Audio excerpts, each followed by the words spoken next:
Thierry Mariani, homme politique français faisant partie de la droite dite sioniste, nous prévient. Il écrit « Le pacte de l'ONU sur les migrations est un texte d'inspiration totalitaire, semblant réclamer une information indépendante mais en fait militante, pour que celle-ci nous persuade en permanence des bienfaits de l'immigration. Lisez cet extrait. Le France, il aurait pu mettre la France quand même, le France ne doit pas signer. » Petit c. Promouvoir une information indépendante, objective et de qualité, y compris sur Internet, notamment en sensibilisant les professionnels des médias aux questions de migration et à la terminologie afférente, en instituant des normes déontologiques pour le journalisme et la publicité et en cessant d'allouer des fonds publics ou d'apporter un soutien matériel aux médias qui propagent systématiquement l'intolérance, la xénophobie, le racisme et les autres formes de discrimination envers les migrants, dans le plein respect de la liberté de la presse. Ce que je viens de vous lire est écrit noir sur blanc. Moi, je n'ai pas entendu une obligation pour faire entrer l'immigration en France, ni un texte d'inspiration totalitaire.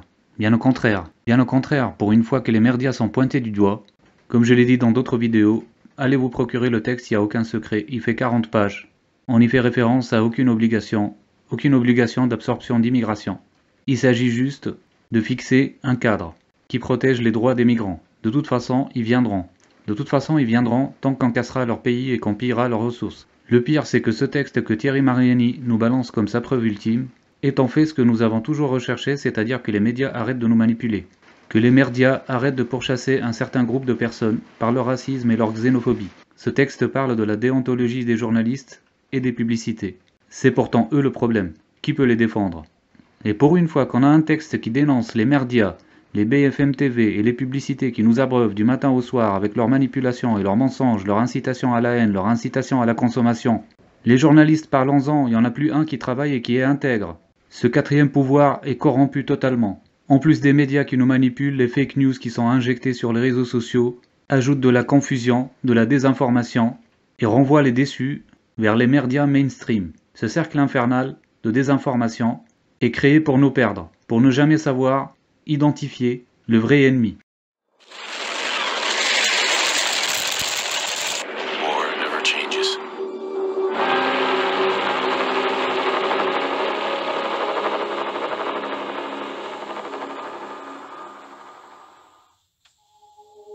Le remplacement des Européens par des migrants, une réalité.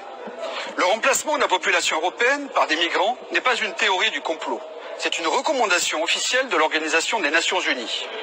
En juin 2018, la division de la population du département des affaires économiques et sociales de l'ONU a publié un rapport en anglais intitulé « Migration de remplacement, solutions pour les populations en déclin et vieillissantes ». La totalité du rapport de l'ONU annonce une immigration minimum qui permettrait le maintien stable de la population européenne, soit 520 millions. En apparence, cela part d'une bonne intention des dirigeants.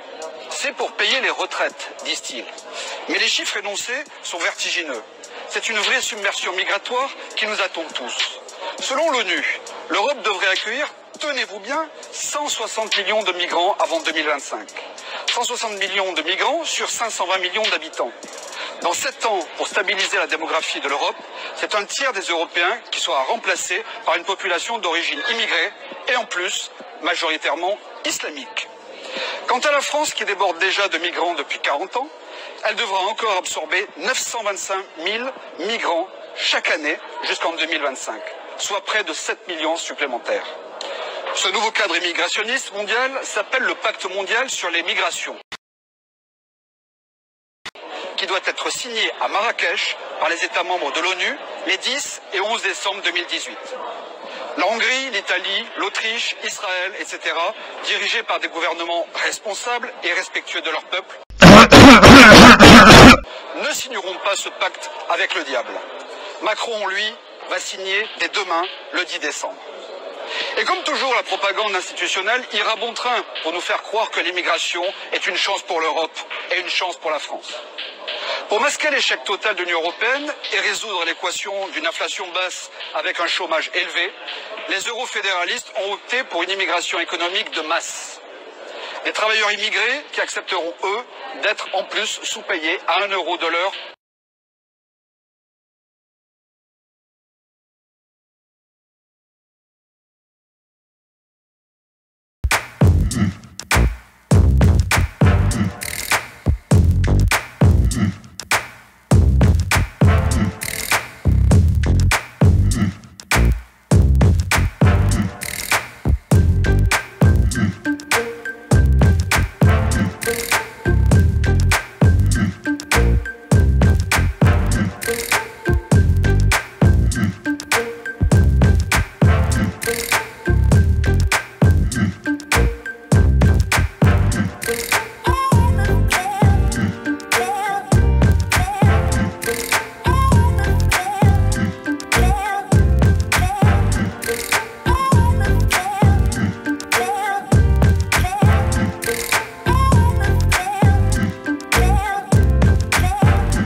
pour vous expliquer pourquoi j'ai effacé les 2 vidéos précédentes.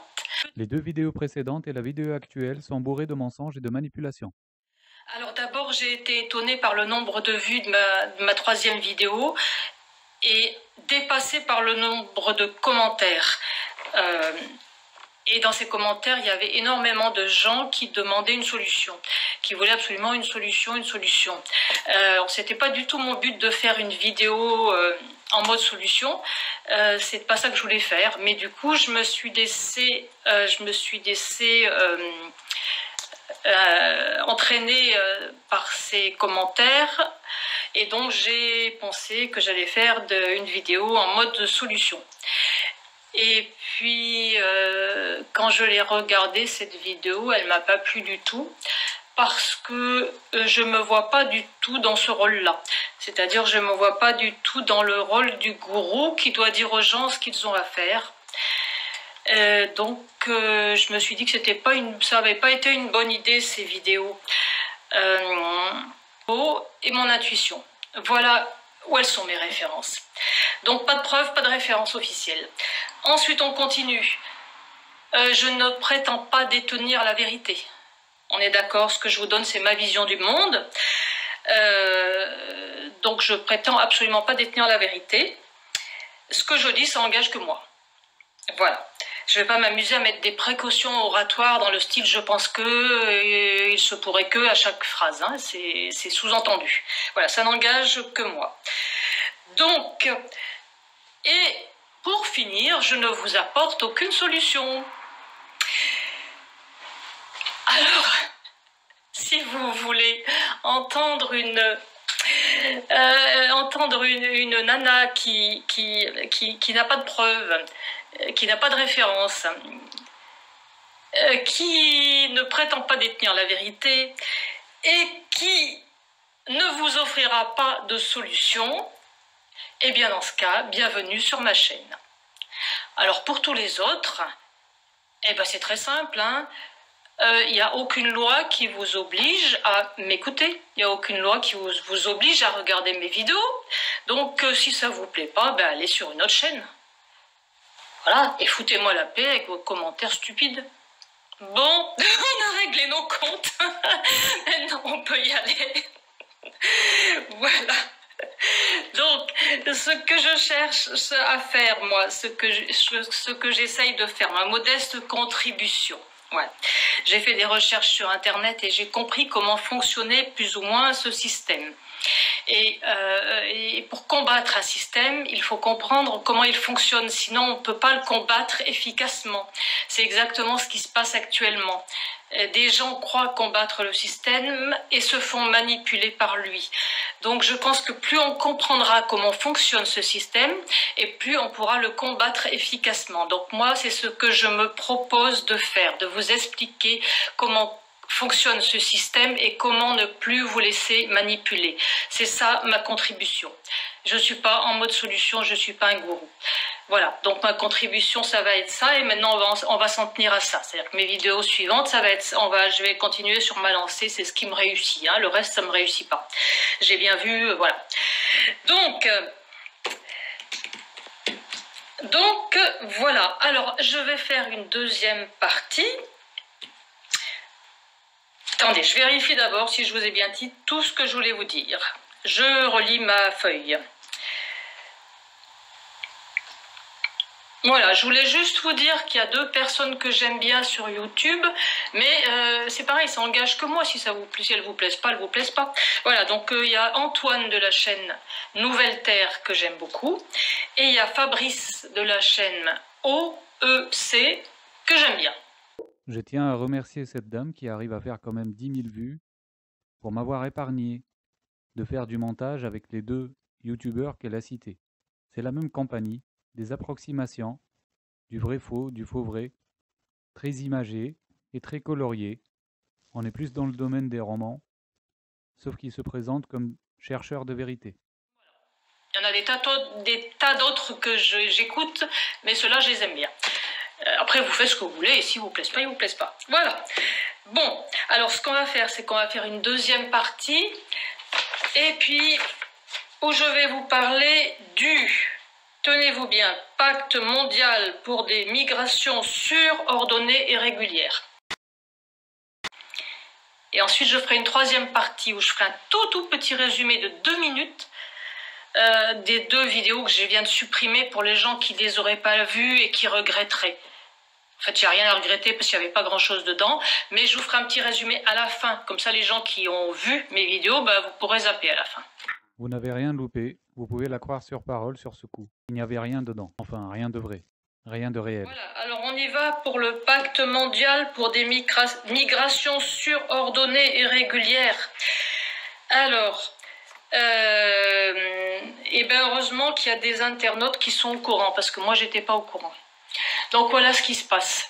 J'ai trouvé une vidéo de Stan Mayo, il s'appelle Stan Mayo et je vous mettrai le lien. Bonsoir les amis. Aujourd'hui je vais vous parler des gilets jaunes. C'est la danse des canards qui en sortant de la masse se foutent le bas des reins et font quoi. Faites comme les petits canards et pour que tout le monde se marre, au nuit du popotin en faisant quoi. La première pensée qui m'a traversé l'esprit en entendant parler de la révolution des gilets jaunes, c'est un certain Vincent Bolloré. Vous savez, le PDG de sa petite entreprise qui avait eu le monopole pour la fabrication des gilets fluo. J'espérais juste avoir plus de temps pour reprendre quelques forces et permettre au plus grand nombre de mes compatriotes, de parents protecteurs, de se soustraire à la menace, celle qui devient plus formelle que jamais concernant, en l'occurrence, ici, une guerre civile de religion en France et dans toute l'Europe. Alors, dans quelques jours, j'espère que je pourrai revenir avec une avancée très concrète vers les personnes qui enfin comprennent qu'il faut aller mettre ses enfants à l'abri le plus loin possible de l'Europe. Je comptais le faire bientôt en direction des parents protecteurs, ensuite de ma vidéo faite tout dernièrement avec Janet à propos de la loi Chiappa et de la terreur d'État LGBTP. Alors, on aura manqué de moyens matériels, ne serait-ce que de bombes lacrymogènes, pour faire face aux prolongations. De nombreux d'entre eux craqueront, abandonneront leur cascabule et leur carrière pour venir se joindre à l'égrégore fantastique, formidable de cette vraie fausse révolte. L'armée devra intervenir. De là, 2 autres sous-possibilités. S'il le faut, exploiter le mouvement des gilets jaunes, s'il perdure, infiltrez-le afin de rentrer en contact sur le terrain avec des policiers et des gendarmes. Informez-les de l'échéance terminale du Global Migration Pact, de la haute trahison de leur prétendu chef suprême. Informez-les de l'existence du RRR et de ma détermination à renverser Macron au plus vite. Nous n'avons aucune chance d'y parvenir avant la signature du traité de Marrakech. Mais si nous agissons vite, en prenant le contrôle de l'appareil d'État, je pourrai fermer les frontières. À temps, nous pourrons tous ensemble être pour nos frères et sœurs des autres pays d'Europe les vrais exemples d'une vraie rébellion humaine à mener avec nos frères des forces armées, des forces publiques. Nous n'avons qu'une fenêtre de tir très réduite pour agir. Alors agissons. Agissons sans peur d'être emprisonnés pour atteinte à la sûreté de l'État ou subversion. J'agirai pour ma part, dès que vous m'aurez permis de reprendre la lutte, sans peur d'être tué. Et j'irai jusqu'au bout. Je vous en donne ma parole d'honneur. J'ai trouvé une vidéo de Stan Mayo, il s'appelle Stan Mayo et je vous mettrai le lien, qui parle de ça. Et puis il y a Fabrice qui a fait une vidéo aussi qui parle de ça. Il faudra regarder les 2 vidéos.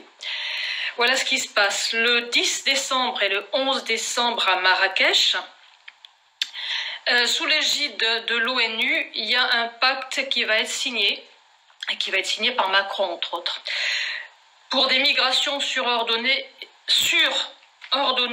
et régulières.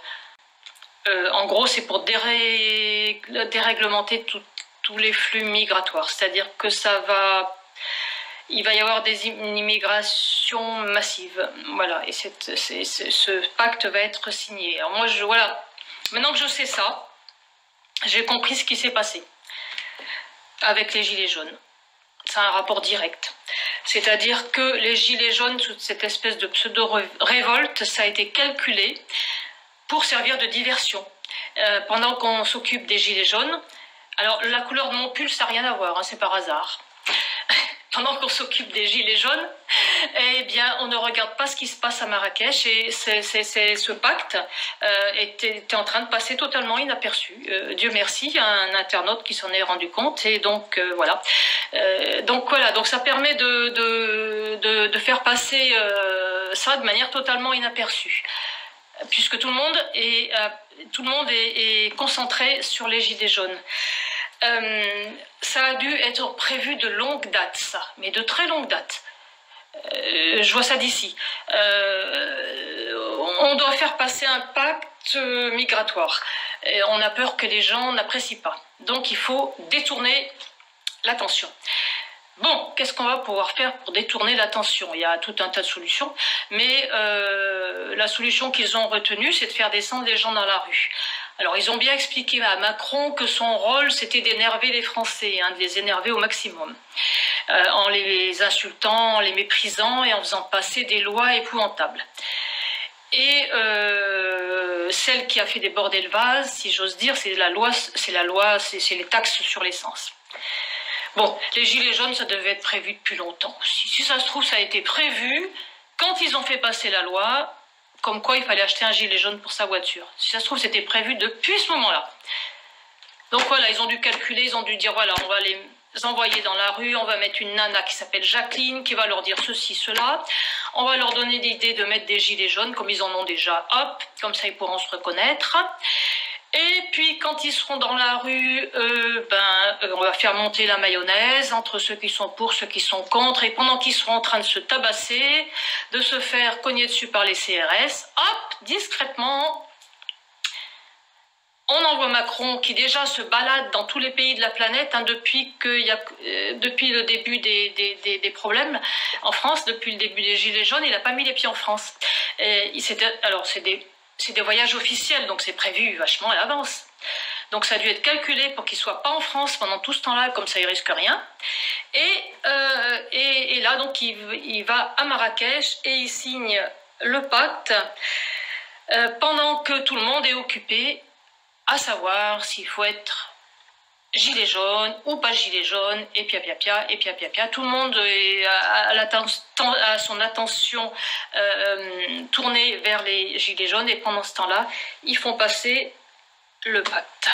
Voilà, donc ça c'est l'arnaque totale, c'est exactement comme ça qu'ils gouvernent. Hein. Donc voilà comment on se fait manipuler. Et ça a bien marché. Les gens ils sont descendus là dans la rue, ils ont mis des gilets jaunes, ils ont écouté ce que disait Jacqueline, et pendant ce temps-là, Macron est allé se balader partout, et puis en revenant, off, il signe le pacte, et on n'en parle plus, ni vu ni connu, et voilà. Et on s'est fait avoir. En même temps, ça fait plus de 2000 ans qu'on se fait avoir, donc ça n'a rien d'original. C'est pour ça qu'il est urgent de comprendre comment fonctionne ce système, pour pouvoir lutter contre de manière efficace, et non pas pour se faire mener en bateau comme on se fait mener en bateau en ce moment. Voilà, ça c'était la partie numéro 2. Donc pour ceux qui ont vu mes 2 vidéos, c'est pas la peine d'aller plus loin. Après je vais juste résumer mes deux vidéos. Voilà. Donc partie numéro 1, on a mis quelques petites choses à plat à propos de mes vidéos. Voilà, vous savez à quoi vous attendre avec moi maintenant. Partie numéro 2, je vous explique, je pense, à quoi ça servait, ce mouvement, ça servait à camoufler, à servir de diversion pendant qu'on faisait passer ce pacte. Alors ce pacte, à quoi il sert? Ah, j'allais oublier ça. Ce pacte, à quoi il sert? Il sert à détruire l'Europe, à détruire les pays européens. Les gens qui vont venir en Europe, c'est pas des méchants, c'est des gentils comme nous. Ils sont manipulés comme nous. C'est juste.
l'Australie, la Hongrie, Israël et bien d'autres, la France est en train de partir dans une voie sans issue. Je vous demande de vous mobiliser contre le pacte de Marrakech. Alors si vous n'avez toujours pas compris que c'est la franc-maçonnerie le problème, suivez cet homme. Et ce n'est pas la partition qui est jouée sur la plainte du pouvoir contre lui qui doit vous manipuler. Au final, ce qui compte pour eux, c'est que leur système survive, quitte à se donner des claques en public. Alors je vais te poser une question et puis tu vas me dire ce que tu captes, ok? C'est au sujet d'une réunion donc le 10 et le 11 décembre 2018 à Marrakech au Maroc. Il doit être adopté par les États membres de l'ONU, donc les 185 pays, le pacte mondial pour les migrations supplémentaires en Europe. Alors cette dame, avec ses complices, nous fait traverser des dimensions supplémentaires. On est passé du pacte sur l'immigration régulière au pacte sur l'immigration supplémentaire. Pacte mondial pour les migrations supplémentaires en Europe. Alors prends l'information si ce traité est réellement prévu. Regarde. Dis-moi tout ce que tu captes à ce sujet.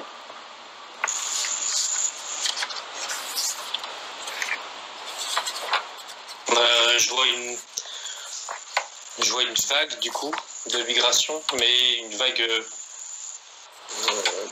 pas positive, comment dire, une vague comme si que le but c'était de noyer l'Europe, alors sans aucune connotation raciale, raciste, quoi que ce soit, mais c'était pour ébranler le système, pour mettre encore plus d'incompréhension dans la tête des gens, de discorde. Donc tu veux dire que ce traité, c'est une sorte d'invasion en Europe pour mettre de la discorde? Une invasion, je vois pas ça comme une invasion, je vois ça comme une invasion dans le sens où les gens n'ont pas envie d'envahir. Les gens veulent venir pour leur bien-être. Oui, parce qu'il y a des guerres. Mais ça va créer, voilà. Donc c'est pas une invasion dans le sens où ils sont là pour attaquer. Mais ça va créer encore plus de conflits, de problèmes, de sources de manipulation médiatique, enfin tout ce qu'il y a déjà, mais en pire. Donc tu veux dire que ce traité, en fait, il est là non pas réellement pour sauver les migrants, mais plus pour une déferlante et noyer donc l'Europe et causer des problèmes. Tu le vois plutôt comme ça. C'est ça. Ouais, il est là pour... l'idée d'aider, elle est là, mais c'est qu'une couverture.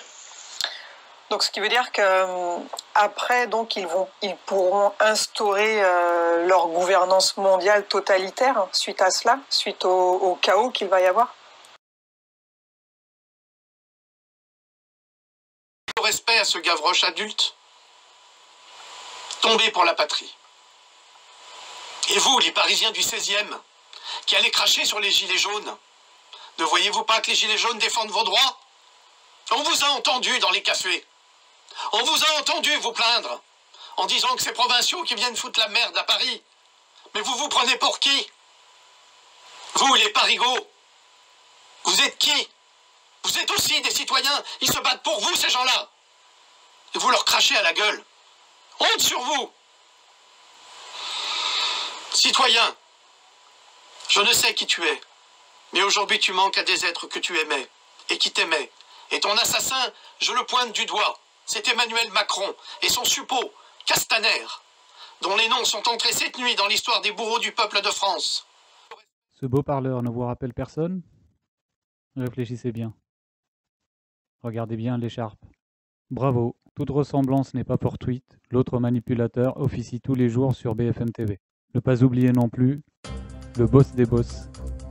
Je nomme là le manipulateur 33e degré, Mélenchon. Je fais cette vidéo pour vous démontrer la censure dont je suis victime. Je ne suis plus à une censure près. Donc je vous explique rapidement, j'avais fait une vidéo à la veille du premier tour de la présidentielle 2017 parce que j'ai été censuré par Facebook et du coup je suis passé sur YouTube. Cette vidéo elle contient ma consigne de vote ainsi que des informations diverses et entre autres sur Mélenchon. J'avais appelé à voter FN dès le premier tour et j'avais donné toute une explication sur mon choix et ma stratégie. Cette vidéo a fait à peu près 900 vues et elle a été censurée depuis. L'excuse c'était que les hashtags ne correspondaient pas avec la vidéo et on avait une fois pour corriger, j'ai enlevé tous les hashtags, ça n'a pas suffi. Je vais aller sur mon YouTube, donc mes vidéos, et voilà la vidéo en question. De tous ces contes de fées, particulièrement depuis 2 ans. Lorsque, à ma séparation, je me suis retrouvé contraint de quitter mon domicile. On va couper le son. Voilà. Donc vous voyez, elle a été ajoutée le 22 avril 2017. Ça leur a pas convenu, mes hashtags. Juger Hollande, etc. Féminazisme. Ils l'ont censuré. Donc, voilà, elle avait fait 891 vues. Elle est forcée en statut privé. Je l'avais mise en ligne le 22 avril, 23h21.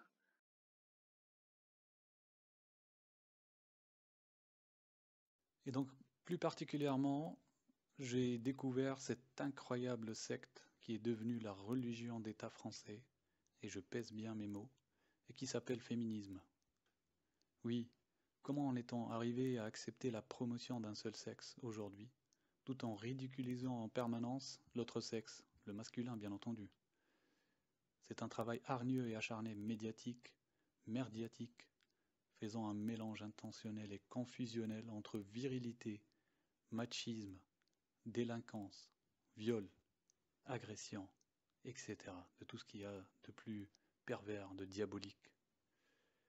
Sachez que tout ce qu'on vous a appris est absolument faux, absolument. Les chiffres du viol sont totalement faux. Regardez les articles qu'il y a sur Internet, que les articles de presse. 260 viols par jour, bien sûr. Un viol toutes les 6 minutes, des fois, qu'on entend, mais bien sûr. En réalité, il y a 1067 condamnations de viol par an. Ça fluctue, mais ça reste autour de 1000. Sur les 1067 condamnations pour viol, de violeurs, chaque année, juste pour information, il y a eu 6 femmes violeuses et à peu près 365 hommes de moins de 15 ans dans les violeurs. Bon, passons les détails. On va prendre le chiffre dans sa globalité. 1067 condamnations pour viol. Vous la divisez mathématiquement et bêtement et simplement par 365 jours, vous obtenez à la fin moins de 3 viols. Moins de 3 viols par jour. Moins de 3 viols par jour et on nous annonce 260 viols par jour. Vous voyez l'écart? C'est surréaliste. Il n'y a pas d'explication. Comme toutes les statistiques, il n'y a aucune preuve, aucune méthodologie, rien, que du vent. On utilise des chiffres, on les balance, on les crache, pour arriver à manipuler, à faire peur. Aujourd'hui, une petite fille en France qui verrait un tel acharnement, mais elle n'oserait plus sortir dans la rue. Et oui, c'est le but, c'est de vous faire vivre dans la peur. Le but, c'est ça, la peur de tout. La peur des hommes, la peur du terrorisme, la peur de l'islam, la peur de tout. La peur de gens comme moi, qui vont vous parler sur Internet, qu'on appelle complotistes, qu'on appelle par tous les adjectifs les plus réducteurs possibles. Le but, c'est ça. Donc, concernant les chiffres du viol, la seule explication serait que on incorpore dedans toutes les femmes qui ont été violées qui n'ont pas osé porter plainte.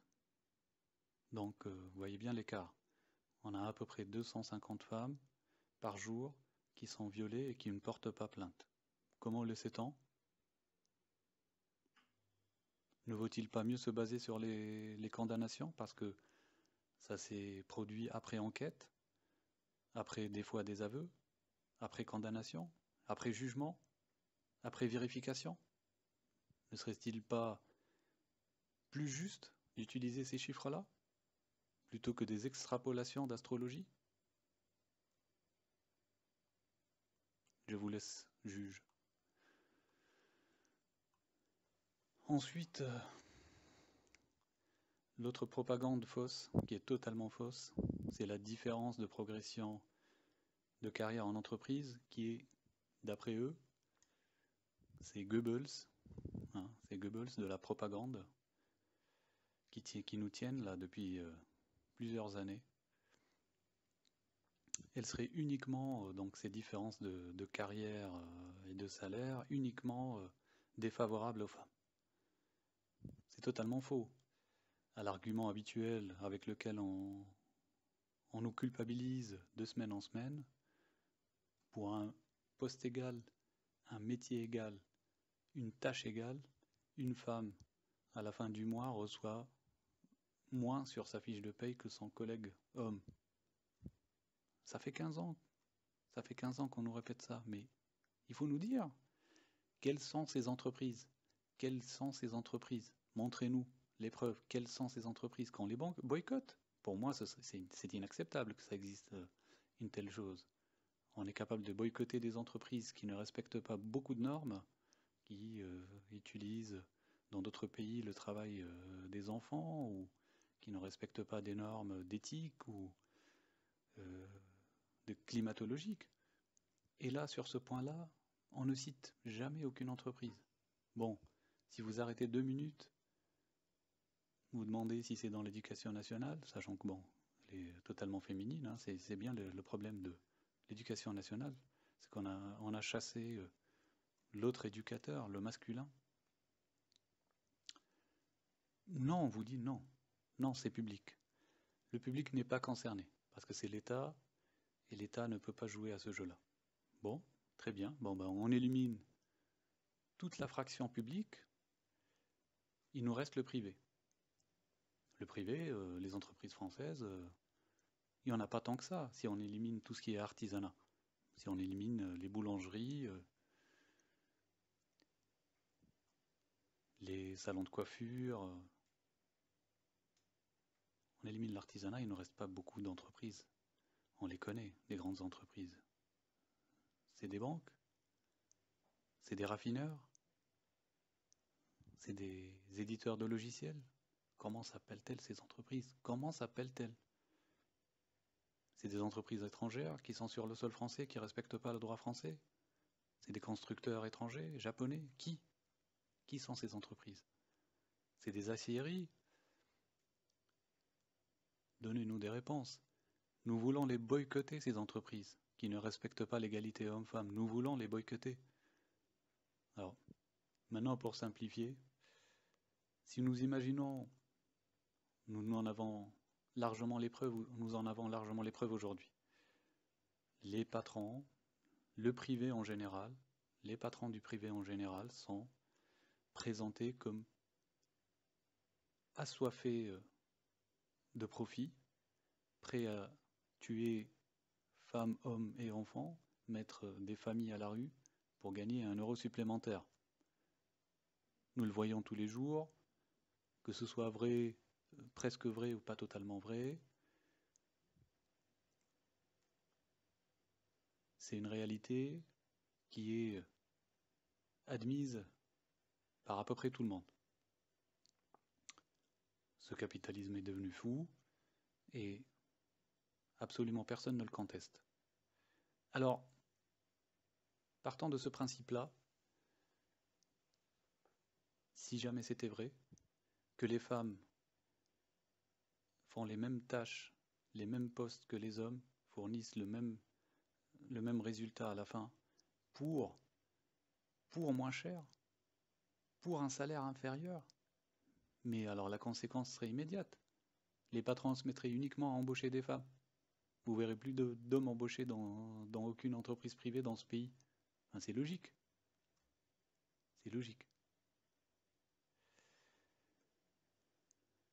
Bref, je vais continuer. Donc, il y a ces credos-là. Il y a aussi les credos de la défense des pauvres. Bon, par qui?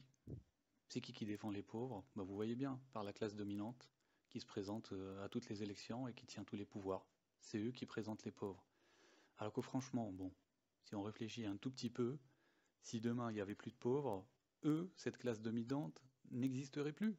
Tout simplement parce qu'il n'y aurait plus personne pour la servir.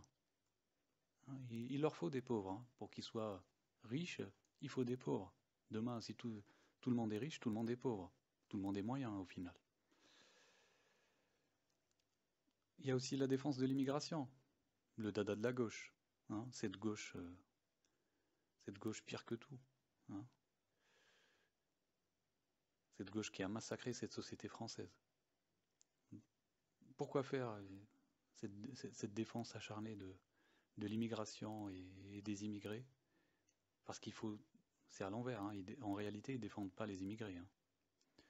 Mais ils défendent le fait de ouvrir les vannes pour faire entrer cette immigration. Et s'il n'y en a pas assez, bon bah, on va faire des guerres pour les forcer à venir. Et on pille leur pays, justement, pour qu'ils n'aient pas d'autre alternative que de venir en France. Nous éclairons tous avec de l'uranium malien, nous mettons tous, et toute l'économie française tourne avec du pétrole qui n'est pas payé au prix du marché, qu'on va pomper dans les pays africains que vous connaissez. En ayant installé des dictateurs là-bas pour éviter toute révolte. Vous voyez bien comme en France, il est impossible aujourd'hui matériellement de se révolter. On est fliqué de partout, on est surveillé de partout. Il n'est pas impossible que moi, dans les jours à venir, pour des raisons futiles bien entendu, je sois pour la première fois inquiété par la justice.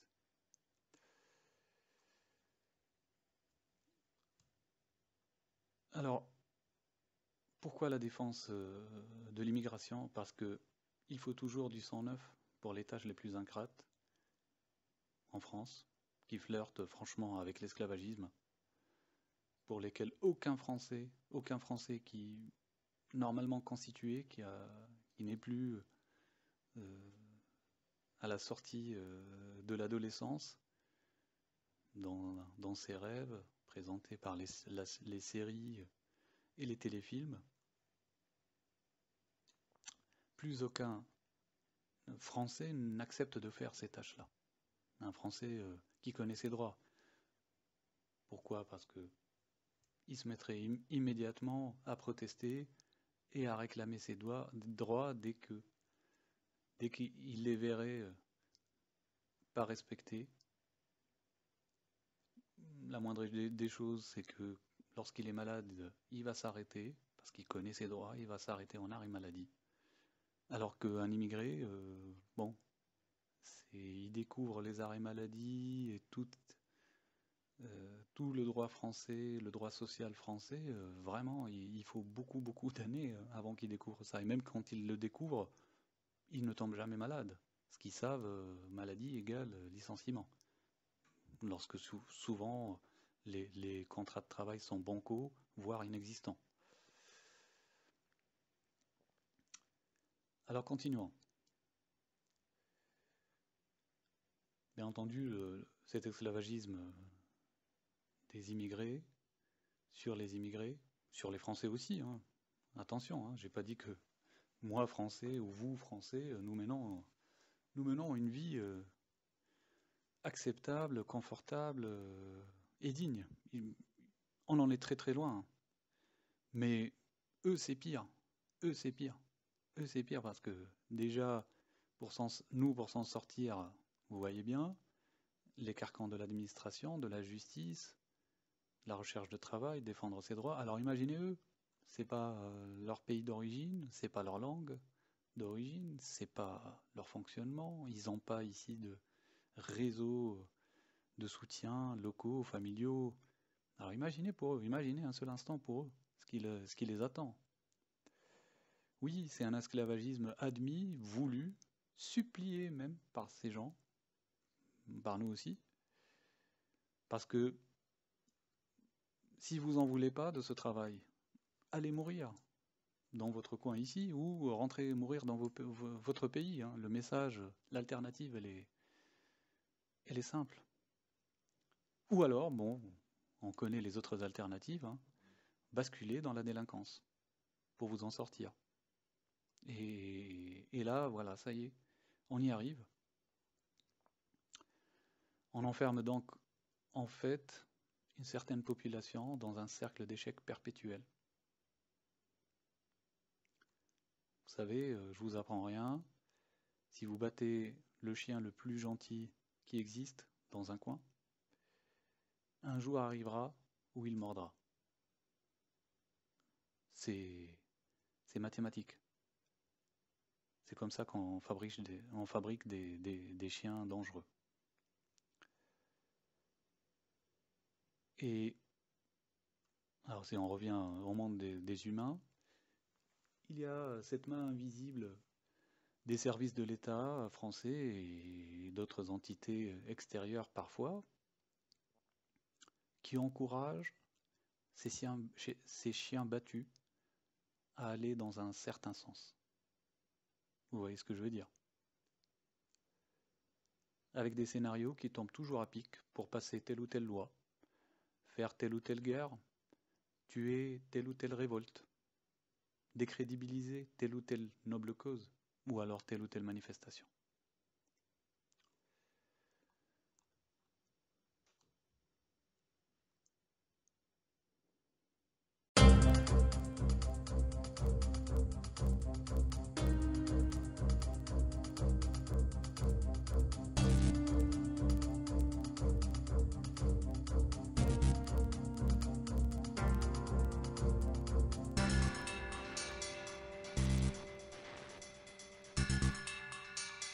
Vous savez, les hommes politiques, aujourd'hui, dans l'état actuel du système français, pourris, sont tous pourris.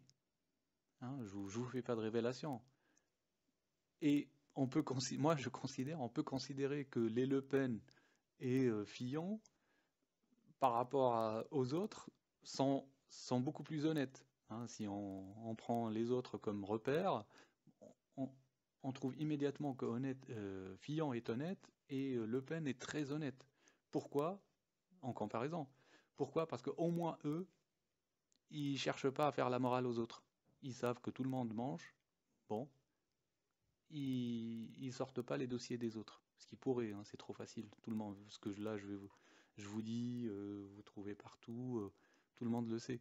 Et Fillon n'est pas en train de rêver lorsqu'il a parlé de cabinet noir de notre cher président. Il n'est pas du tout en train de rêver.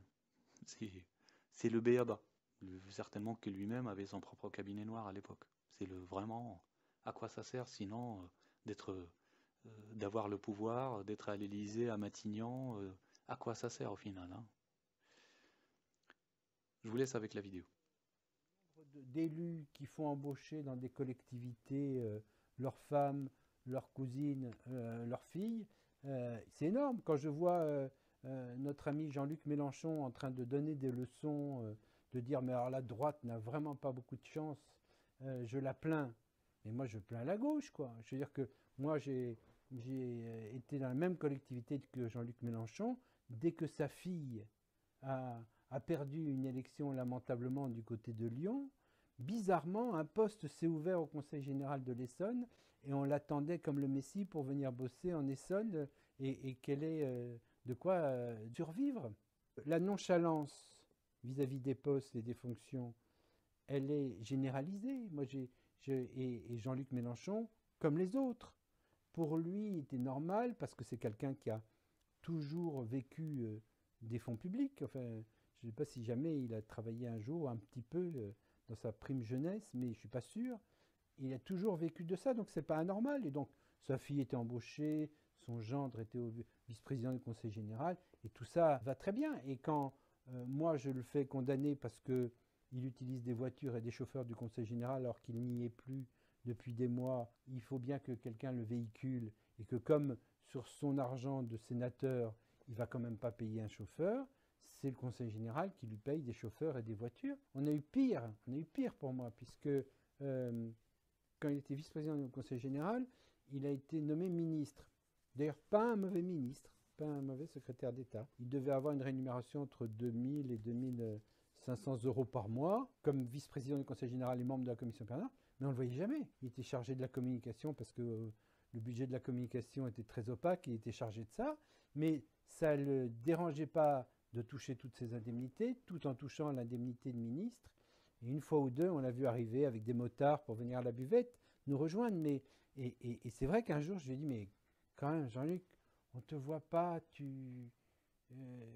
tes indemnités, même la commission permanente, on y siège toutes les semaines, on ne te voit jamais, ça la fout mal quand même.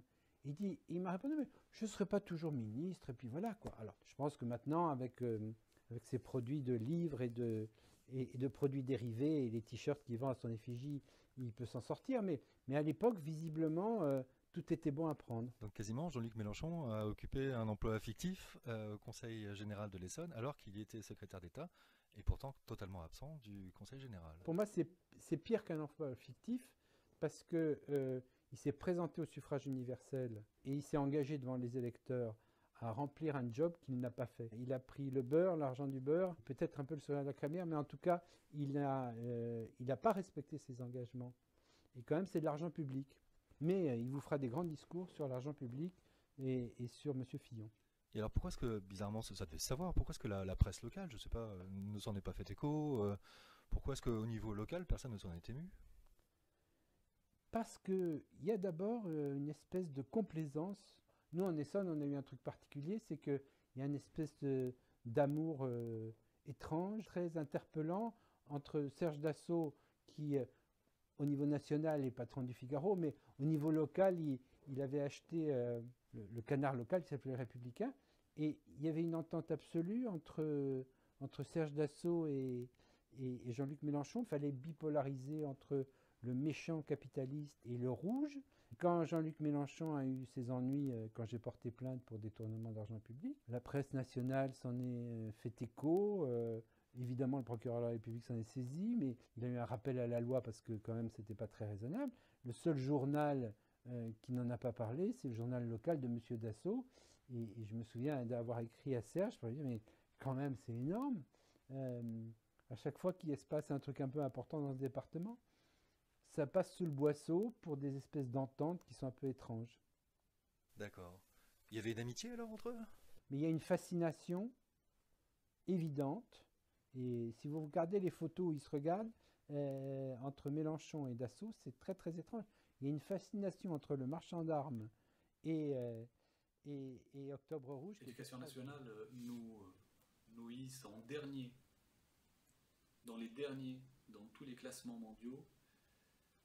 Et avec à chaque fois, à chaque élection, le même baratin, des embauches de profs, de personnel dans l'éducation nationale, ou alors les classes qu'il faut mettre à 25, à 20 élèves. Bon, on va faire des classes de 5 élèves s'il le faut. Hein. Ce n'est pas cela le problème. Ce n'est pas ça. Le problème, vous prenez n'importe quel étranger qui va venir du tiers-monde. Il a été à 45 dans sa classe, à 35, à 40.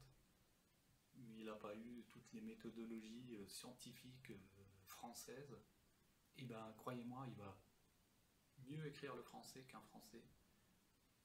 Il va être au minimum trilingue, voire quadrilingue et plus. Il va avoir un niveau de maths bien supérieur à un français. Quelle est l'explication d'après vous? C'est que l'éducation nationale est pourrie. Elle n'est pas faite pour transmettre le savoir. Elle est uniquement à destination de formater les cerveaux et de soumettre les esprits pour les futurs adultes qui seront contents d'avoir leur boulot de merde et qui n'auront pas le temps de réfléchir. Parce que l'éducation nationale apprend tout, sauf le sens de la critique, le sens de la réflexion. On vous formate pour gober la pensée unique. C'est ainsi. On ne veut pas que vous soyez demain tous des cadres, vous sortiez tous des grandes écoles, que vous soyez tous bac plus 5 et plus. Ce n'est pas le but. Mes amis, il nous faut donc briser leur logiciel. On va changer d'écran. Il nous faut donc briser leur logiciel. Il faut que ce manège qui dure depuis la naissance de la République s'arrête. C'est une caste qui tient tous les pouvoirs et qui se protégera par tous les moyens. Pourquoi? Parce qu'il en va de la destinée de familles entières qui se succèdent, qui se partagent les meilleurs emplois, qui se partagent le pouvoir. Voilà, c'était il y a 1 an et demi, et dans la foulée, je m'étais présenté aux législatives. Tout seul, sans parti, sans rien. Où est-ce qu'on en était déjà? Ah oui, lui. Allez, bandeau. C'est reparti. Citoyen, je ne sais qui tu es, mais aujourd'hui tu manques à des êtres que tu aimais et qui t'aimaient. Et ton assassin, je le pointe du doigt, c'est Emmanuel Macron et son suppôt, Castaner, dont les noms sont entrés cette nuit dans l'histoire des bourreaux du peuple de France. Du XXIe siècle. Ils feront désormais face à jamais à l'opprobre et aux huées de cette haine justifiée du peuple. Le gouvernement a dépêché 89 000 forces de l'ordre sur tout le territoire et non pas seulement sur Paris, contrairement à ce que j'avais dit et ce qu'on m'avait donné comme information, c'est sur tout le territoire.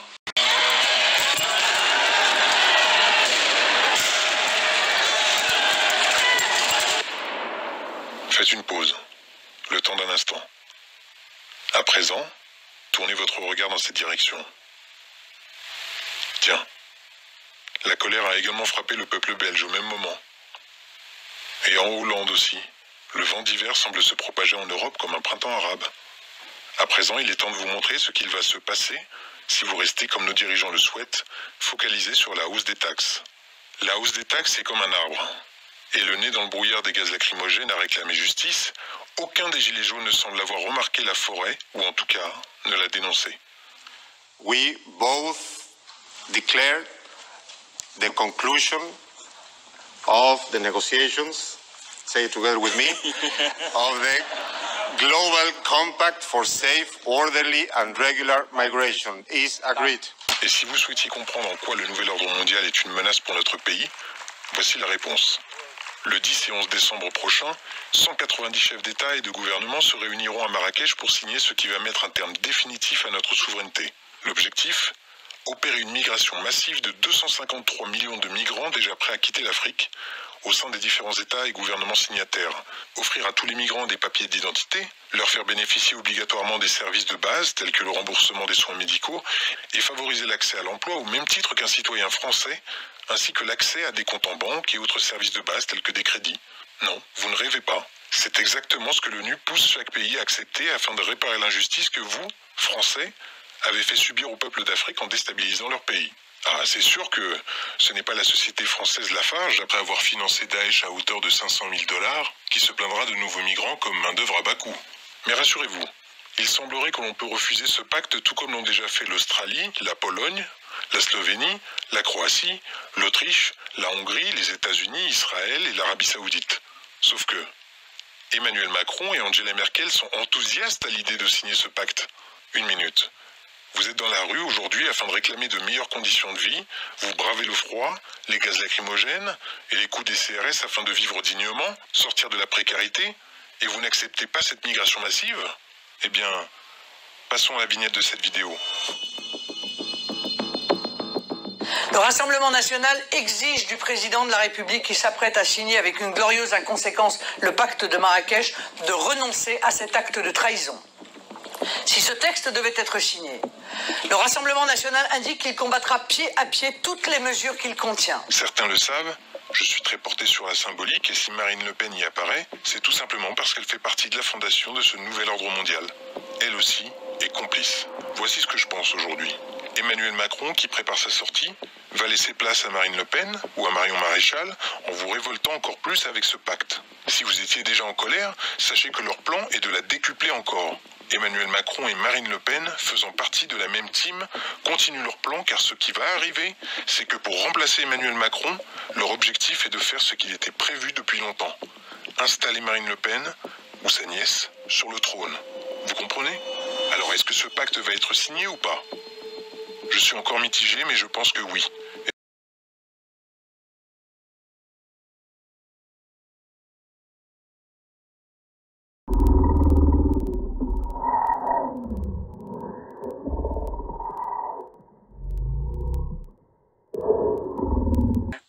Eh bien, j'aurai une vidéo par jour. De Chippy, ben, elle me menace que si je continue à parler d'elle sur Facebook, eh bien, j'aurai une vidéo par jour. Bon, écoute, Chippy, je veux dire, tu peux faire une vidéo tous les jours. Enfin, je veux dire, tu vois, ça me pose aucun problème. Vas-y, fais-toi plaise. Fais-toi plaise. Donc, je reviens après quelques jours d'absence, parce que vraiment... Alors, bonjour à tous. Je voulais vous montrer la page de Monsieur Houplon, que je vais rafraîchir sous vos yeux immédiatement devant vous.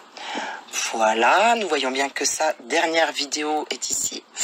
Faux gazage syrien, l'OTAN prit la main dans le sac. Ok. Et là, d'un coup, qu'est-ce qu'on voit? Éveil et liberté. Bonjour à tous, bonjour, bonjour. Je suis l'énigmatique dogmatique.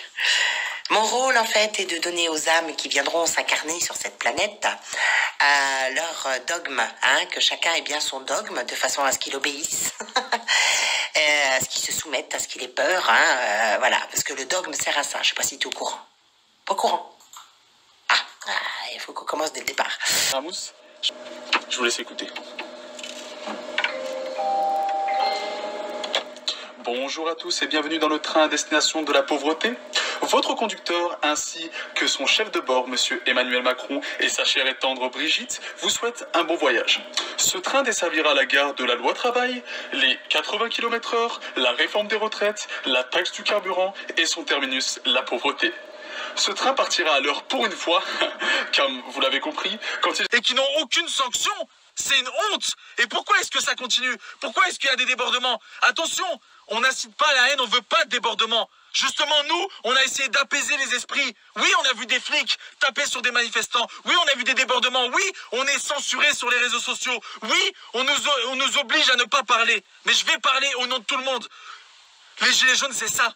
C'est le peuple qui souffre. C'est tous ces gens qui souffrent. On en a ras-le-bol de souffrir. Et aujourd'hui, on fait semblant de pas nous voir. Là, non, mais on s'en fout. Non, mais ils sont énervés. Non, mais ça va passer, vous inquiétez pas. On baisse les chiffres. Soi-disant, on était je ne sais plus combien. Mais mort de rire, arrêtez les gars. Bientôt, on va nous dire on était 50. Et bonsoir à tous, bonsoir à tout le monde. Et on se retrouve pour un nouveau live en ce samedi 1er décembre. Alors, je m'excuse vraiment pour le retard. À la base, c'était censé se produire à la base à 21h30, mais bon, j'ai eu un peu de retard. Bon, je vous cache pas que j'étais aux toilettes juste avant de commencer, donc mais voilà, c'est fini, on n'en parle plus.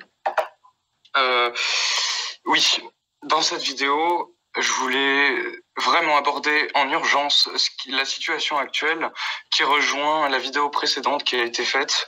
Donc je crois que ça date de 4 jours maintenant, parce que là, il y a une situation qui est relativement complexe par rapport aux événements, comme Emmanuel Macron. C'est-à-dire que quand on cible une colère ou un acharnement contre une personne visée, les personnes qui sont derrière et qui ont connaissance en fin de compte du fonctionnement que je viens de décrire juste avant, peuvent se servir de cette colère pour pouvoir après la transformer en un peu comme un générateur d'électricité, de l'énergie qui vont les nourrir. Interagissent directement avec la puce. Sans vous oublier aussi les nanoparticules qui sont de plus en plus déversées dans les aliments.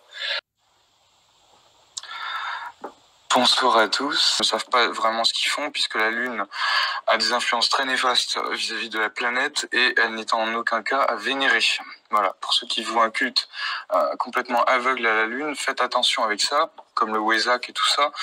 La Lune n'est pas du tout ce qu'on pense, du moins ce qu'on dit d'elle.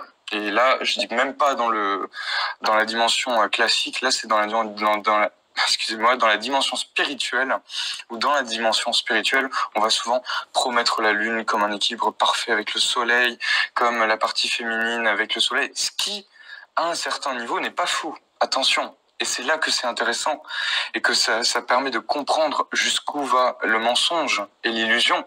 C'est que ils ont réussi. Donc pour ça, on va replacer les choses dans leur contexte.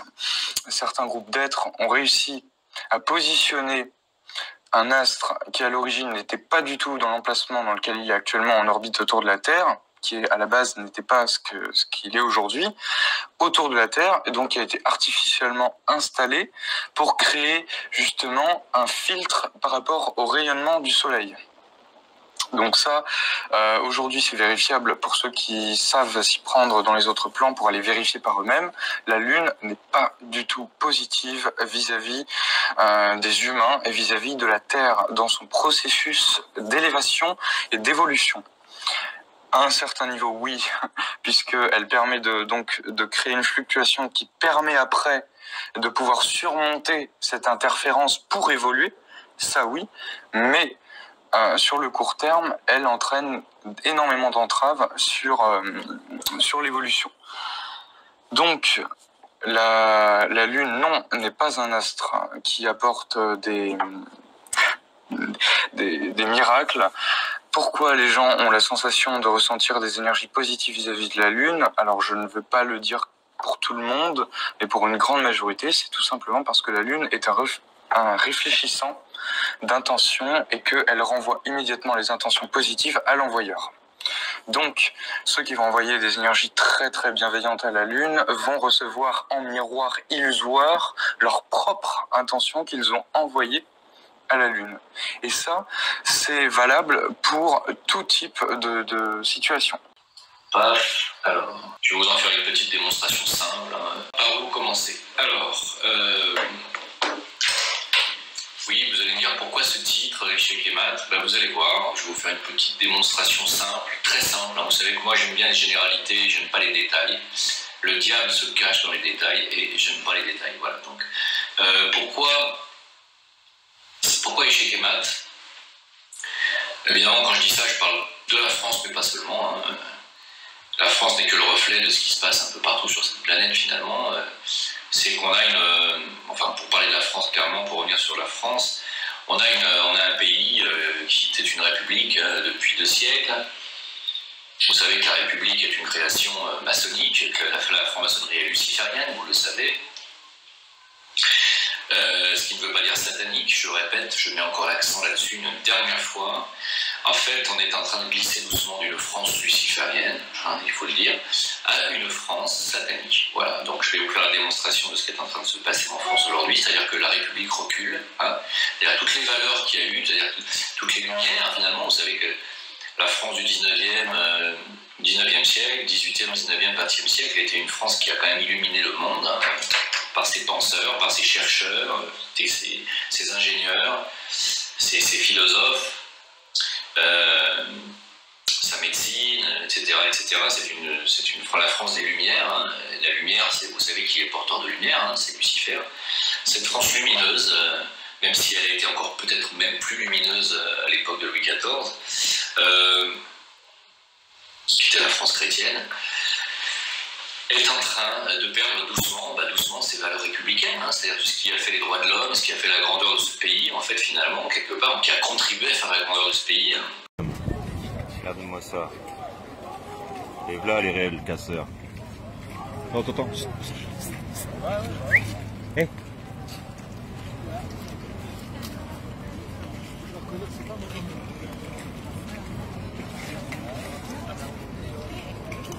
Et là les réels casseurs. Regardez-les bien.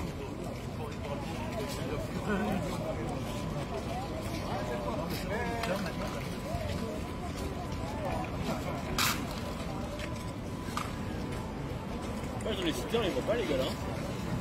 Bah si, mais sans les brassards.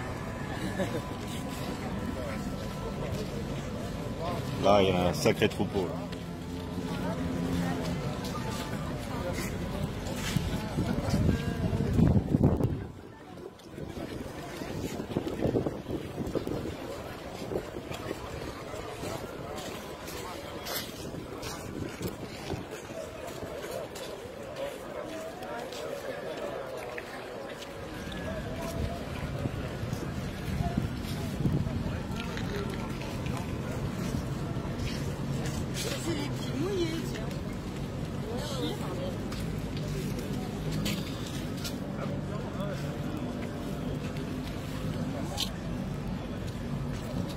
Le vrai ennemi, mes amis, ce sont nos manipulateurs. Ils nous manipulent depuis la nuit des temps. 1789 est une arnaque. Mai 68 est une arnaque. Le déclenchement de la Première Guerre mondiale et qui a donné suite à la Deuxième Guerre mondiale, tout est parti d'une manipulation, d'un attentat sous faux drapeau. Le 11 septembre, la thèse officielle est totalement mensongère. Mes chers amis, nos manipulateurs ont réussi un coup magistral. Ils ont utilisé tantôt les pro-gilets jaunes pour vous emmener derrière ce mouvement qui réclamait à la base la baisse des taxes sur le gasoil.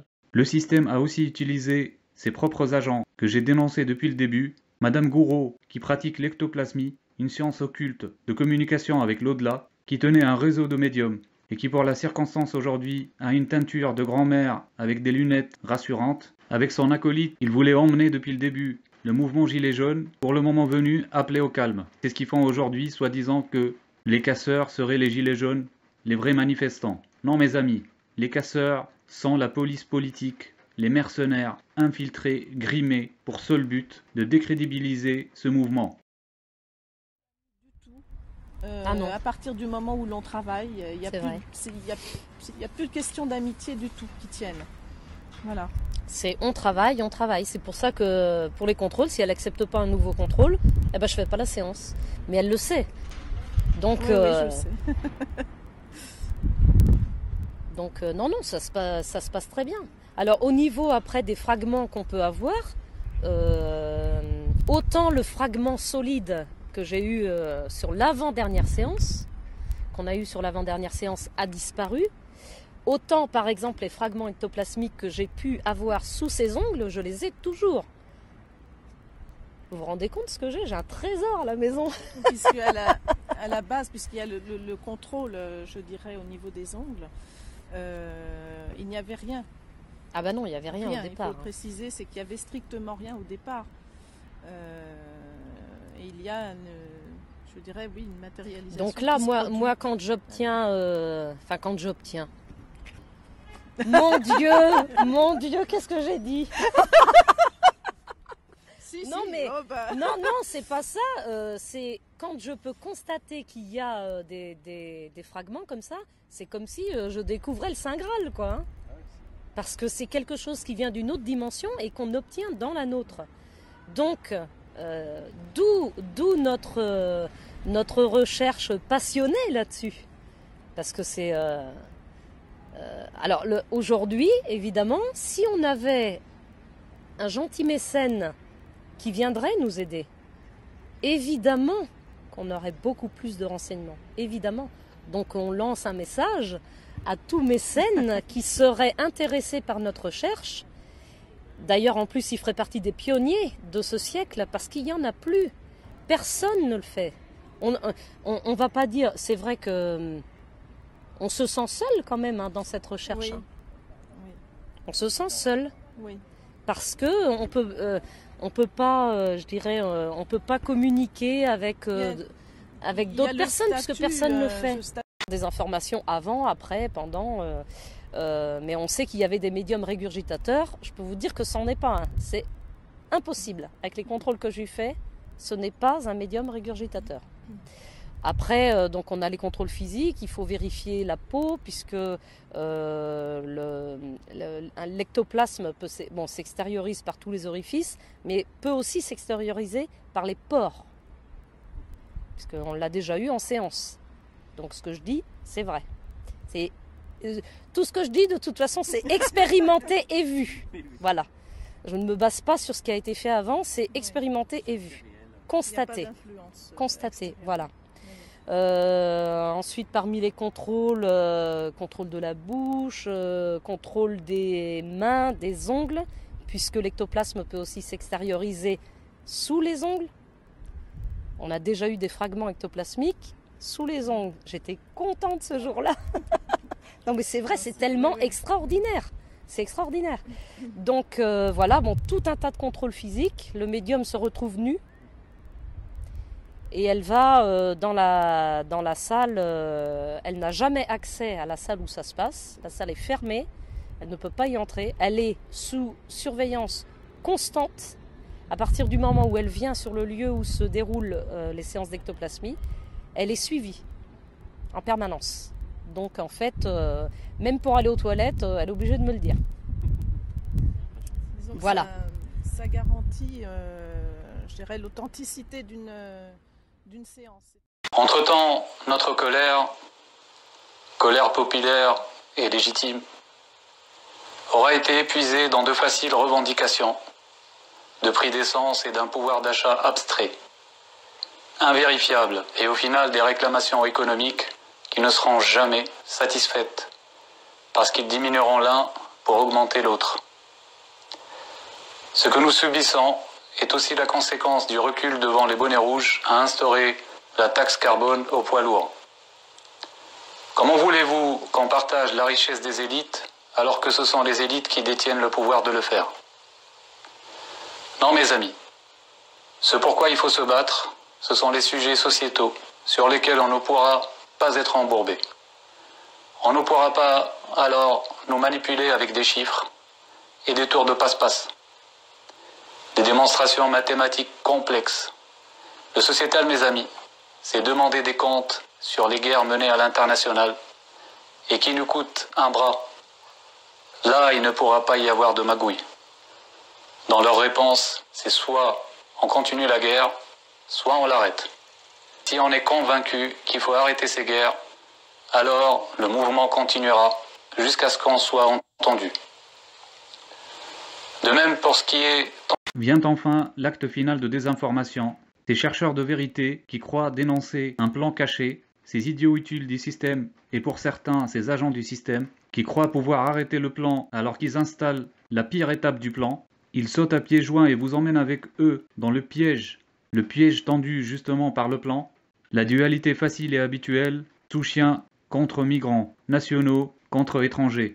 Et bientôt dans les jours qui viennent, ce sera banlieue immigrée, soi-disant, contre les forces de l'ordre, soi-disant. Les racailles, soi-disant, contre les manifestants et les forces de l'ordre, soi-disant. Mes chers amis, le système comme les idiots utiles, comme les chercheurs de vérité, comme les voyants, comme les haineux, comme les gens de bonne volonté, comme les racistes, comme les antiracistes, comme les pro-révolutions, comme les anti-révolutions, tout le monde converge et vous emmène avec lui vers une seule et unique fin, la guerre civile. Et si ce n'est pas la guerre civile, le sauvetage du système, la mise au pas des vrais chercheurs de vérité, la mise au pas de la vraie dissidence, la mise au pas de la liberté sur Internet. Mes chers amis, lorsque le système vous aura calmé, avec ce qu'il aura préparé par la suite, et que tous les agitateurs et tous les chefs politiques s'accorderont à accepter, le système fera la peau aux chercheurs de vérité, à la dissidence et à la vérité. Le système fera la peau à la vraie résistance. Mes chers amis, nous pouvons empêcher que cela arrive. Mes chers amis, c'est la dernière chance de l'humanité. Ne laissez pas cette chance unique passer. Arrêtez de vous faire détourner de l'objectif principal.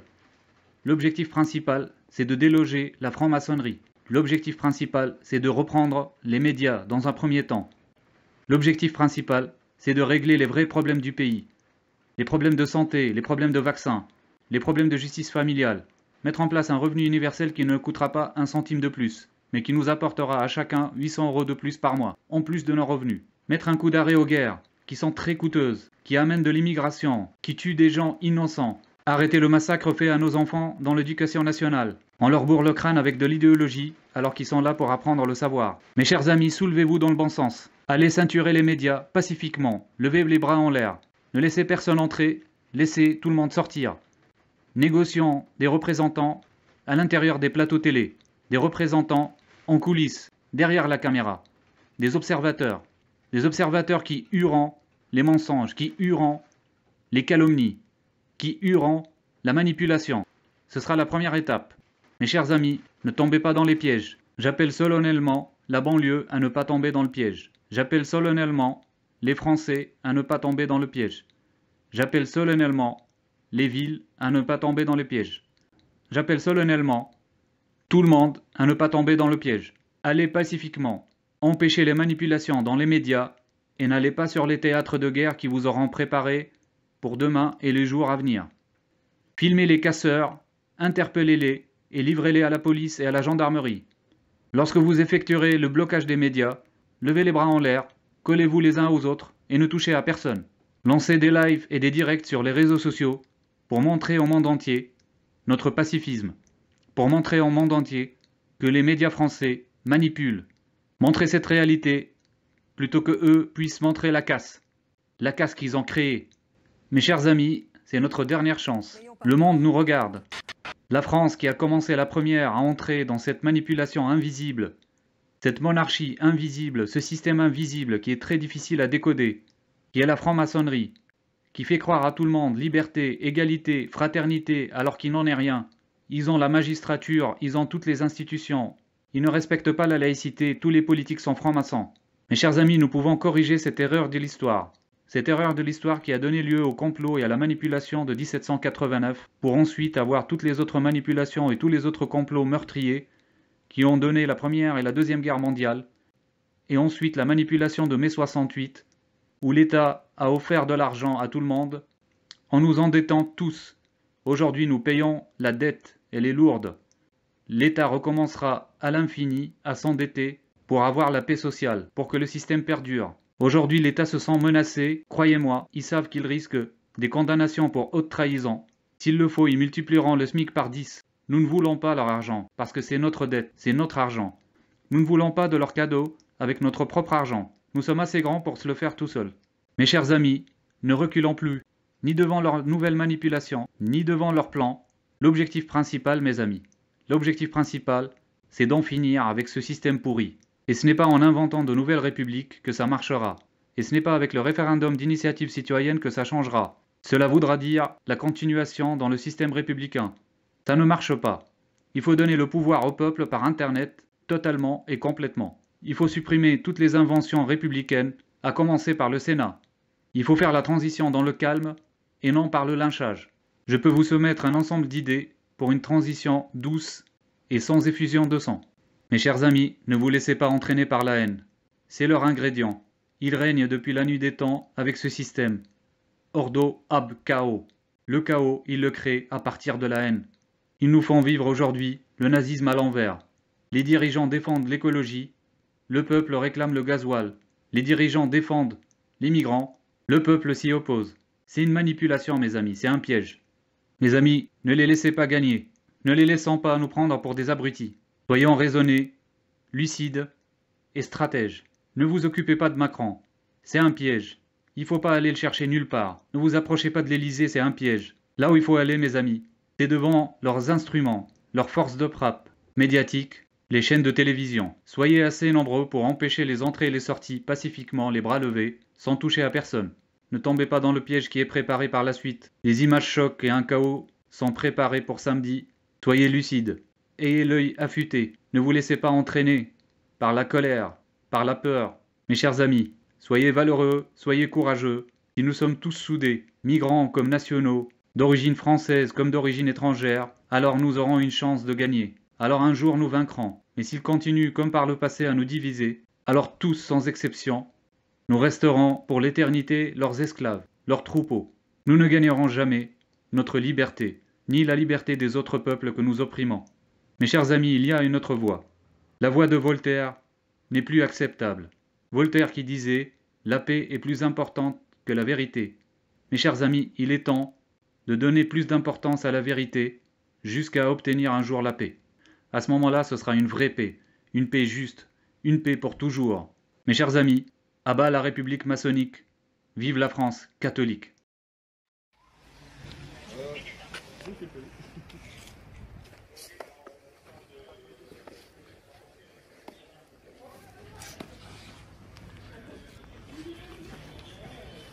Voilà une classe qui se tient sage.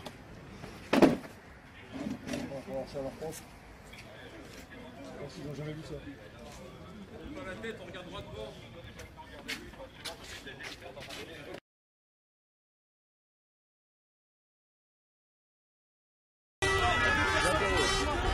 Voilà, venez les gars, venez avec nous, venez avec nous, venez avec nous les gars, venez.